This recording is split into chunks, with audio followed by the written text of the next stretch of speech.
During November 2000, Murray and Roberts Cementation commenced with the sinking of the Karee No. 4 main and ventilation shafts, including associated infrastructure development. With a final depth of 1,331.9 meters, the 8.6 meter diameter concrete-lined main shaft has 6 compartments and 11 stations.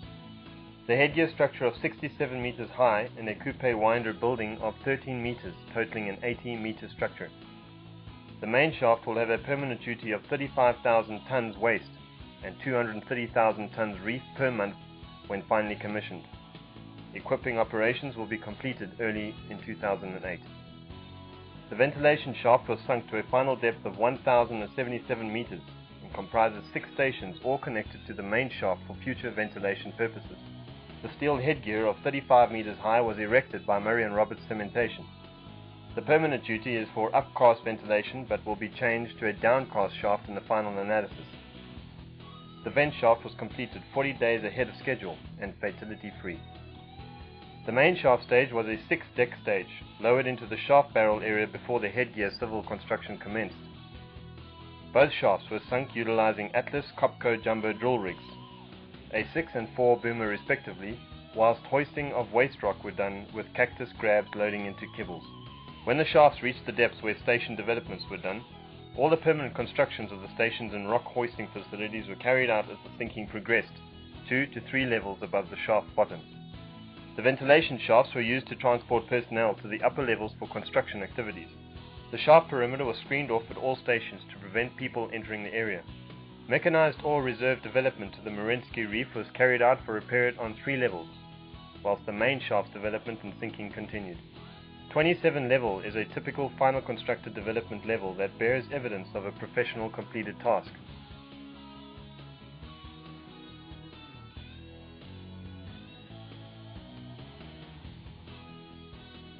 All transfer passes were excavated to a diameter of 2.4 meters by drop raising from the upper levels as soon as bottom access was available.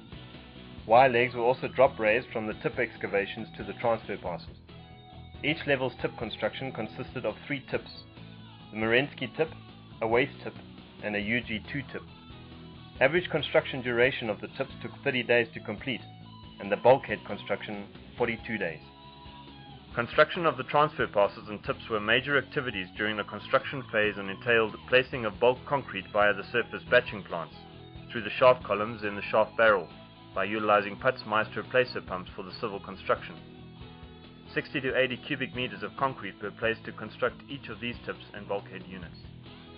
On each level, the permanent substations were constructed concurrent with the sinking activities. The Station D areas of the level development is supported with 4.5 meters to 6 meter mechanical anchors, 2.4 meter lacing bolts, and 50 to 75 millimeter drycrete or wetcrete applied to the development excavations. This application created a safe working environment for the development operation as well as for the future medium and long-term stabilization. Between levels, there is 2.4 meter diameter raised board traveling ways, equipped with the required ladder brakes. The ladder ways will serve as access between levels and will also be used for second outlet purposes. On the 2 lower levels, the settler and silo excavations were done. The 3 vertical settlers between 35 and 36 level were excavated by the raised bore slipe and line methodology.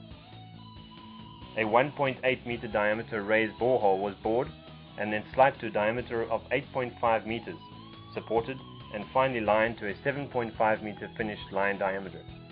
A conical settler will be put in place in the upper portion of the settler to separate the mud from the drilling water.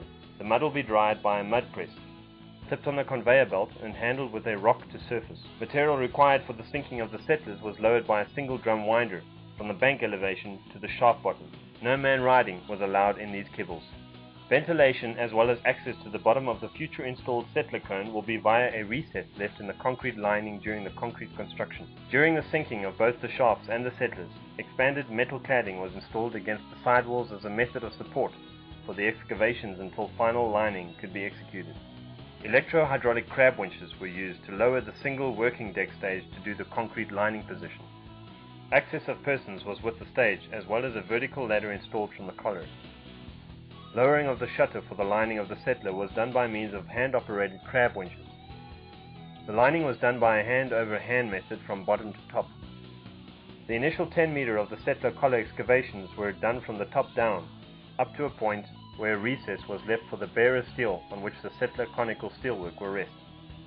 The initial collar was required for the sinking collar steelwork, onto which the winches and equipment used for the sinking and lining of the settlers were installed. 3 silos were also constructed between 35 and 36 level below the tip excavations, one of 4.1 meter diameter and 2 of 6.1 meter diameter for bulk storage of rock from the upper levels for waste, Merensky and UG2 reefs.